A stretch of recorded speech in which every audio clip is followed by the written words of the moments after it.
ہم بات شروع کرتے ہیں قرآن مجید کی آیہ کریمہ کا، سورہ اعراف کی ایک آیہ کریمہ کا آخری حصہ میں نے تلاوت کیا، جس میں اللہ رب العزت نے ارشاد فرمایا، اور یہ آیت شروع ہو رہی ہے الذین یتبعون الرسول النبی الامی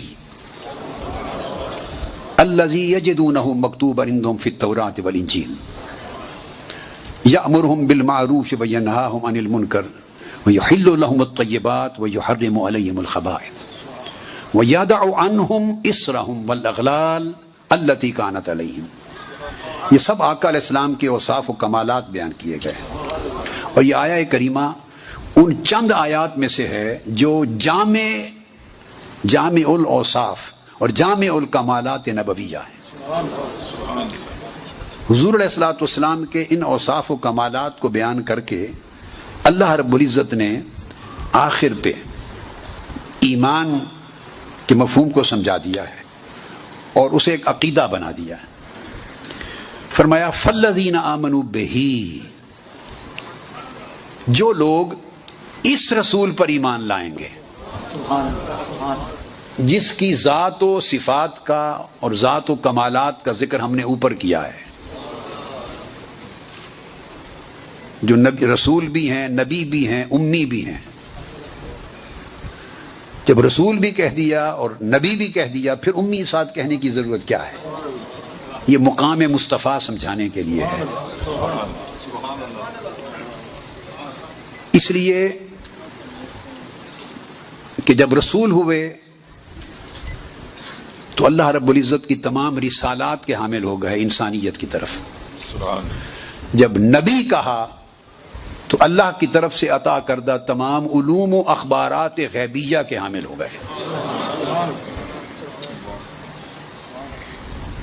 تو امی کی ضرورت کیوں پیش آئی؟ امی اس لیے کہا کہ لوگوں کو پتہ چلے کہ جتنے کمالات علم میں، اخلاق میں، فکر میں، فہم میں، معرفت میں، جتنے کمالات اس رسول اور اس نبی کی ذات میں دیکھتے ہو، ان میں کوئی ایک کمال بھی کسبی نہیں ہے، سب وہبی ہیں۔ یہ معنی ہے امی کا، یعنی وہ دنیا میں کسی سے نہیں پڑھے، نہ انہوں نے کسی استاد سے سیکھے، نہ کسی کتاب سے پڑھے، یہ سارے اصلاً ان کو باری تعالیٰ کی بارگاہ سے نصیب ہوئے۔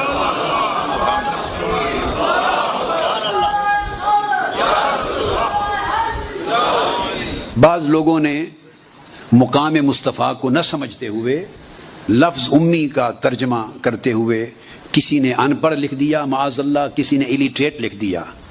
ایسے لکھنے والے سے بڑا نہ کوئی ان پڑھ ہے کائنات میں، نہ کوئی الٹریٹ ہے۔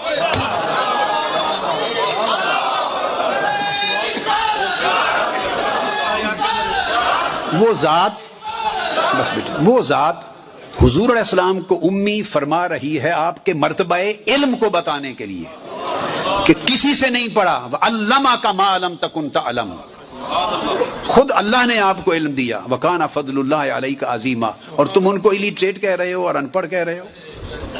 یہ مقام علم کا اظہار ہو رہا ہے، الامی۔ اور یہ امی میں اصل کا معنی ہے۔ قرآن کو ام الکتاب کہتے ہیں، سورہ فاتحہ کو ام الکتاب کہتے ہیں کہ سارے قرآن کے علوم کو ایک صورت میں جمع کر دیا، اس لیے یہ پورے قرآن کی ام ہے۔ اس طرح اولین و آخرین ساری کائنات کے علم جس ذات میں جمع ہو جائیں وہ ذات امی کہلاتی ہے، اسی طرح جس طرح سورہ فاتحہ قرآن کی امی کتاب۔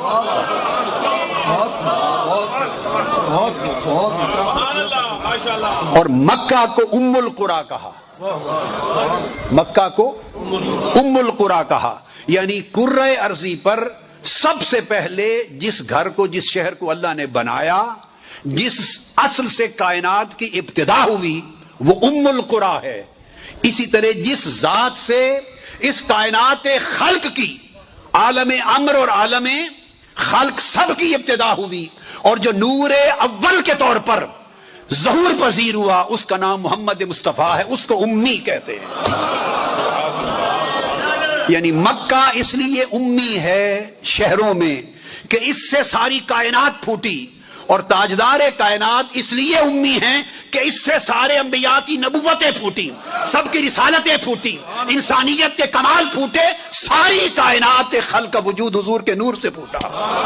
یہ اصل الکائنات ہیں، اصل الکائنات ہیں۔ اس لیے کہا اس کو عام رسولوں اور نبیوں کی طرح نہ سمجھنا، یہ النبی الامی ہے کہ اس کے چشمے سے سب کچھ پھوٹا ہے۔ یہ اصل نبوت ہے، یہ اصل رسالت ہے، یہ اول الانبیاء ہے، یہ اول الرسل ہے، سب اس میں سے نکلے۔